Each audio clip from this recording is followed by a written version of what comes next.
Welcome and congratulations. I am just so delighted that you chose to make play a priority for the next 3 months and that we get to play together. Fact, it definitely deserves the celebratory bubbles. So I wanted to give you these videos to provide a little bit of, to prime the pump a little bit and give you a little bit of food for thought and maybe some practices that you can do before or between sessions, jams, we're calling them. So this one is really an introduction to give you a sense of the background and context for the playgroups, and a little more, and you'll see. So, you know, I spent most of my life as a creative, just making stuff and not really thinking about creativity. And until I started working at Xerox PARC, I was an artist in residence for a year there. And I was partnered with a research scientist. And we decided we wanted to explore the conditions that give rise to innovation. So we started to look at it from different angles. And I thought it would be interesting to start with the biggest picture possible. Like who is the true master of creativity and innovation? The universe. So I dug into cosmology and actually started to continue to study that in my master's program in philosophy, cosmology, and consciousness at CIAS. And that's where I learned about the dynamics of evolution and how the dynamics of evolution are play dynamics. They echo almost precisely the same dynamics that we see in play. Things like extravagant experimentation, trying everything, messing around, being redundant, inefficient, improvising, adapting some things that were created for one purpose for a different purpose, self-organizing. I mean, we see the same things on the playground that we do writ large in the universe as a whole. So that's how we got, you know, everything we see around us. That's how the universe turned an invisible gas into Milky Way galaxy, planets, squid, broccoli, pugs, nanotechnology, iPads, artificial intelligence. Everything came from this epic power of the universe to create, which comes from play. So this was a big deal for me to see that.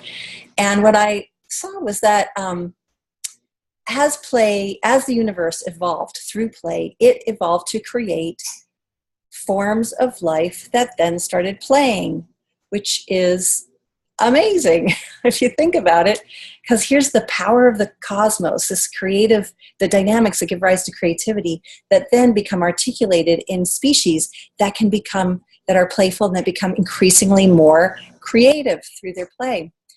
So what we see is that as creatures become more complex and evolve, they become more playful. And at the kind of top of the playfulness ladder, we have humans. Humans are wired to play. We have this extended childhood. We develop very slowly. And because of that, we can play throughout our lifespans, which most animals stop playing after they reach adulthood. So we have these, you know, plastic brains and this extraordinarily flexible makeup that enables us to be playful our whole lives. And in fact, that's because we need to be. Everything goes better with play. Basically, play is like a superfood of behavior, the kale of behavior. Now, I won't even go into. I mean, you're in this group because you already know that play matters. So, it really matters. It is our natural habitat as humans, and our gifts really only blossom when our lives are saturated with play. So here we are, this playful species, and wired to play, and then you look around us, and I mean, of course you have to ask the question, what happened? How did we end up destroying ourselves and the planet, working longer hours than ever, shorter vacations, ending up with higher rates of mental illness, depression, suicides than any other time in history? Why have we become so play deprived if it's our nature to play? Well, if we look at what are the conditions that give rise to play, that make play possible? Um, you look at animals and they'll stop playing if they're stressed or sick. So an animal will stop playing if it's not getting enough food, or if there's a sense that there's a predator around. We humans, on the other hand, we don't really have the same kind of survival fears, but we've stopped playing because a basic emotional need isn't met. And that's the need for connection. We don't feel safe, and we're stressed because we're lacking the deep sense of connection, abiding sense of connection that creates the safety we need to play. In fact, the Indo-European root for the word play is pleigen, which literally means to risk. So play is inherently risky. So we need to feel safe in order to play. So if connection is the basis for safety, how did we lose that connection? And there are a lot of answers to that. I'm actually not going to go into that. Attachment theory has some great answers for that. There's some whole historic explorations of how cultures moved from being playful in the hunter-gatherer era to then becoming, creating hierarchies and life becoming much less playful. Not going to go into that. What I do want to describe is that what happens, so if we were to feel safe, we would see the world as a playground. Basically, to the extent that we feel safe, we see our sense of threat is realistic. We don't project threat. We can tell when there is threat. So we actually are safer. And possible experiences look like possible explorations. They look like they could be fun. The world looks like a playground. Other beings look like potential playmates. We see the world. It's a worldview of life as play. But when we start to get more insecure, then we feel like we have to earn. So that playground basically comes with a sense of that we have the love and belonging that we need. If we don't have that, we feel like we have to earn it. We have to we're being tested. We have to test the world to prove that it's trustworthy, that we deserve love. We have to basically continually try to perform. We push. We prove. We're very concerned about what other people think of us. We're trying to get the status, the money, chase after the carrot that's going to finally tell us we made it, we're okay, we belong, we're loved. And that's when we see the world as a proving ground. So these are really different worldviews: playground, proving ground. And then finally, if we really don't feel, we got to feel safe, we have a fundamental sense of being, a deep insecurity. People aren't to be trusted. Life isn't, we can't really trust that we can cope with situations. Our nervous system is sort of locked into fight and flight. That's when we see the world as a battlefield. Everything's threatening, and we have to perpetually defend and protect ourselves. And this is each of these worldviews: playground, proving ground, battleground, has huge implications for everything, for our health, our well-being, our happiness, our success. When we see the world as a playground, it's sort of a self-fulfilling prophecy. The world does become a playground. People respond to us as playmates too.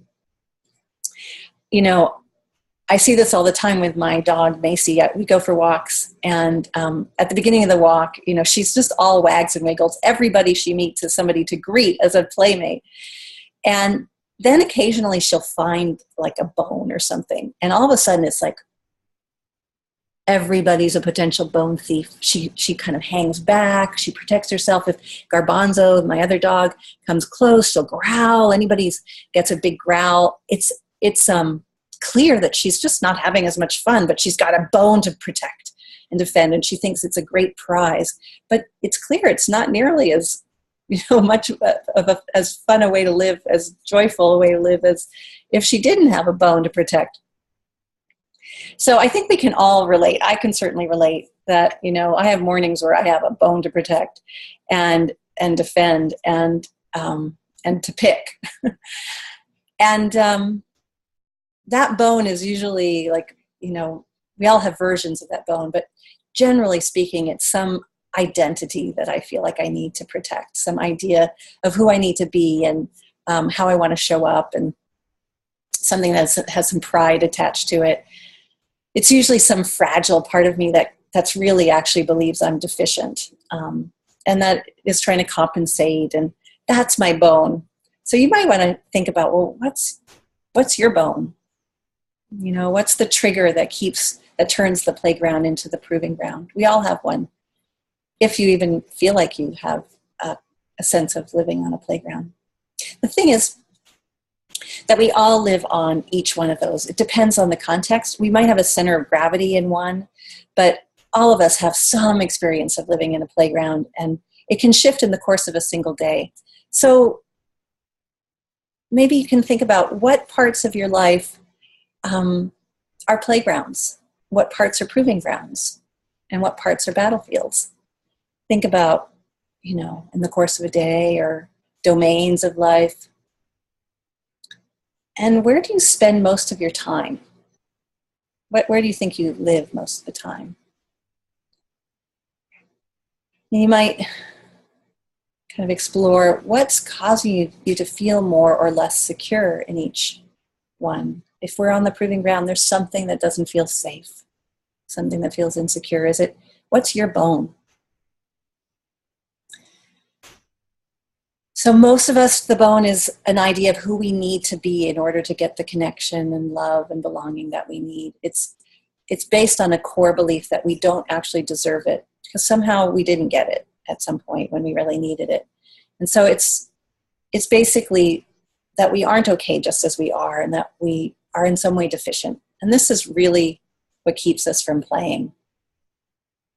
So not only is the proving ground within our individual psychology, but it's also, you know, the modern world. If you look around you, you know, no matter what kind of security you might have gotten in your first couple of years of life, how, you know, fabulous your mother was or father, or both, you look around and we live on a proving ground. I mean, the entire advertising industry is set up to make us feel deficient.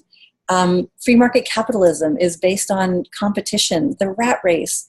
In fact, military spending shows that the disproportionate amount that we spend on military is really evidence of battleground thinking. And you can justify that. Well, you know, there is real threat. But that real threat actually also comes from people who hold the perspective that life is not a playground. So just want to acknowledge that this pretty much sucks because we are not here on earth to prove and protect ourselves. We're here to play. And we miss the full color, the joy juice and zest for life, the belly laugh with existence. It's really the only place where our gifts can blossom. So, and it is our birthright. And when we don't have it, it's suffering. We dry up, we feel flat, congested, life doesn't flow. It's like spiritual constipation. We just don't, we get depressed, we get rigid. So how do we leave the proving ground and find the playground again? That's the big question. And is it even possible? So I was looking for teachers and role models, you know, since I was a child. Everybody does. And the people I found who were the most playful, mischievous, and childlike were the most inspiring to me. And they were also the most spiritually mature. It looked to me like playfulness is the attitude that can turn anything into play. And there's some people who just have that as their personality, but it also seems to be something that really emerges as we grow up. And spiritually mature people have a kind of safety, a sense of safety that comes from seeing through illusion. So they also don't take themselves seriously. You know, there's a lightness of being. I remember seeing, I was with the Dalai Lama in Tucson like 12 years ago. And he speaks some English, but he has a translator. So he said something to the audience, and the translator translated, and he looked at the translator and he said, "I didn't say that." And they went back and forth a few times, and the translator was like, yeah, but it's like, but I didn't, but yes, you did. Back and forth. And all of a sudden, the Dalai Lama just burst out laughing. He said, oh, yes, I did. Like, no big deal. Moved on. No bone to protect. And it was delightful. And that's what inspired me most about the talk, not the advanced teachings on Vajrayana Buddhism and Dharma. There's also a story of these Tibetan monks who were imprisoned, by the Chinese, and they were tortured every day. But at their breaks, when they went out into the yard, they would play and they'd have a great time. And this completely tormented, the Chinese. Since, it's clear that they were free in some fundamental sense. And that when we're free, we can't be imprisoned. The part of them that couldn't be imprisoned could play. So it's clear to me, and the insight came on my journey, that when we're free, when we're liberated, when we're awake, we're free not just from suffering, we're free to play. We wake up to life as play. It's our true nature, which is unbounded free play, just like the universe. In fact, the Hindus, which have play is intrinsic in their creation story, they call reality the Leela. It's a Sanskrit word that literally means divine play and illusion. So, so this fragile identity we spend so much time proving and protecting, when we wake up, when we're free, we stop taking it seriously. We stop comparing it to all the other bones. We stop having a bone to pick with everybody, and we see it for what it is, a funny bone. I have another teacher, Adyashanti, who on retreats with him, he brings this picture of a clown who's sitting in the lotus position on a lake, the banks of a lake, and in the reflection, you see a picture of the Buddha. And it just made so much sense to me. When we see ourselves through the eyes of the Buddha, through our own nature, we see ourselves for what we are, our conditioned, reactive, puny little self that's petty and just caught on the proving ground in the battlefield. It actually looks like a clown. We can laugh at it.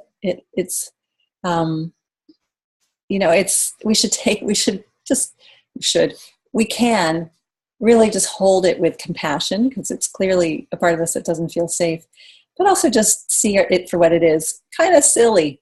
In fact, actually, I carry this emergency clown nose with me at all times. I highly recommend you get one. I'm not selling them, but you can find them online. Emergency clown nose. It's the best, kind of healthiest response to noticing that you've kind of gotten lost in some reaction or some conditioning. It's a little hard to breathe, which should be incentive to remove it as soon as possible. Remember your playful true nature. Okay, so it is possible to be free, even when the world looks like a proving ground. It's possible to wake up to life as play, but how? So, any spiritual practice helps. Anything that connects us to our true nature helps, because our true nature is inherently free, secure, and playful. The deepest safety we can find comes from being connected to what I call the playground of being. So do your spiritual practices. They're good, but make them playful. They don't have to be serious. You can meditate with a smile. And I'm going to actually offer some practices on a separate video for how we can make our spiritual practice playful.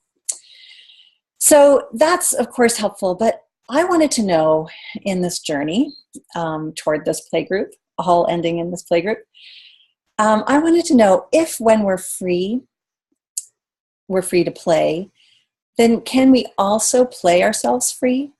In other words, is play both the path and the destination?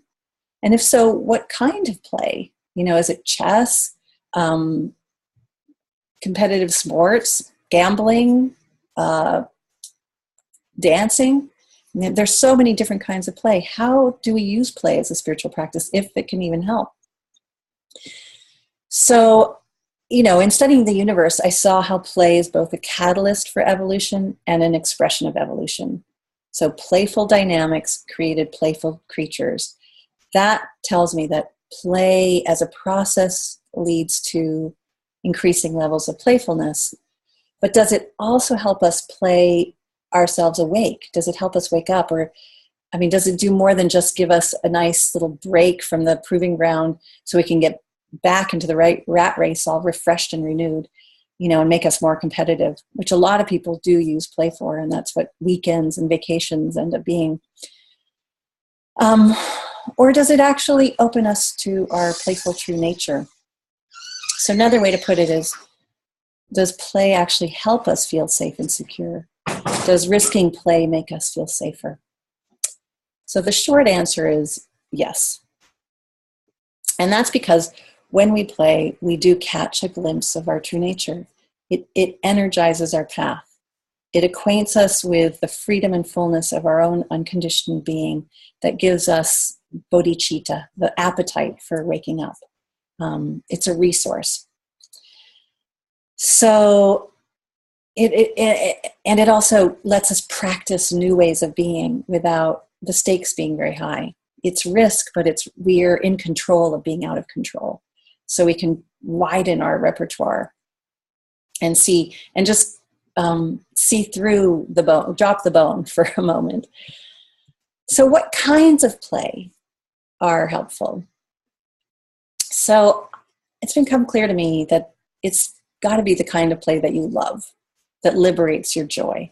So that's going to be different for everybody. But it's also the play that uses the most of you, your body, your mind, your heart, your soul, the play that's the most engaging.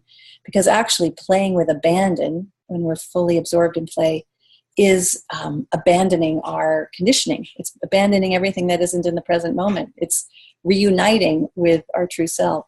So playing with abandon, with all of ourselves. It's also the play that's most like life, the most open-ended improvisational play. James Carse described it as infinite play. It's the play that includes everything. Nobody's left out. Nothing's left out. The rules change as needed. And the whole purpose of the play is to keep the play going. It's not about winning and losing. It doesn't have to end. So conversation can be play, dancing, play that's improvisational, that like improv theater, if it doesn't have to have an end. There's a lot of ways that we can see through that lens when something is play that we wouldn't normally even call play. So that's just a little seed. I want to give a little support to you as we head onto the playground, because I know that we can turn anything into a proving ground. God knows, even a playground, a playgroup. Maybe you're thinking about, how you're going to show up in the playground, the playgroup, or whether you're going to be good enough as a playmate. Maybe you have ideas about, how to do it right, or what a good playmate is, whether you have to be silly or funny or quick to laugh or creative or up, happy. We can come in with this sort of tyranny of fun or some ideal play self. We're bound to do it at some point. So this is an invitation to play exactly like you are. You are already the perfect playmate. To put a clown nose on those thoughts, catch yourself, and catch yourself trying to be somebody, and just wrap that little funny little clown with love and with utter affection. Put a closed clown nose on it. Just, silly me. There I go again. No big deal. And maybe to tell you a few things that play is not, so in case your little clown self needs to hear it to feel safe. So play is definitely not about making light when you're feeling down. We're each carrying unspeakable hurts and heartbreaks and traumas, and we're holding pain and fear about the suffering of the world and things that are going on right now.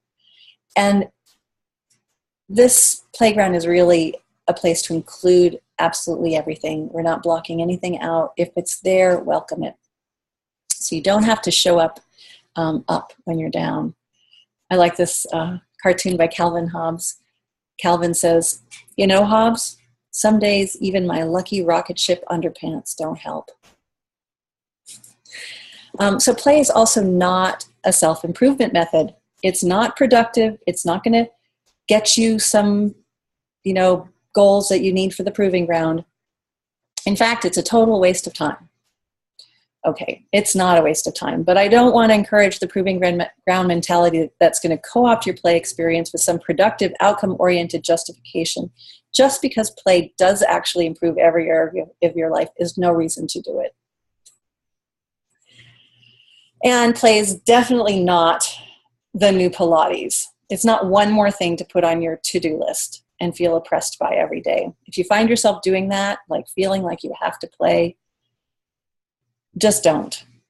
Play when you want to play and stretch. Remember how good it feels. So we'll be going into that. So if those are things that play isn't, then what is play? So if love is what underlies the whole universe, which is what I believe, then I think of beauty as the face of love and play as the movement of love.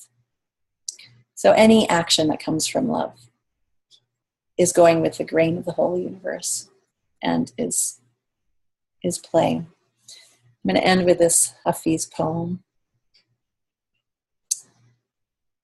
because we're not here on earth to prove and protect ourselves. We're here to play. The sky is a suspended blue ocean. The stars are the fish that swim. The planets are the white whales I sometimes hitch a ride on. And the sun and all light have forever fused themselves into my heart and upon my skin. There's only one rule on this wild playground. For every sign Hafiz has ever seen reads the same. They all say, have fun, my dear, have fun in this beloved's divine game. Oh, in this beloved's wonderful game. Let's have some fun together.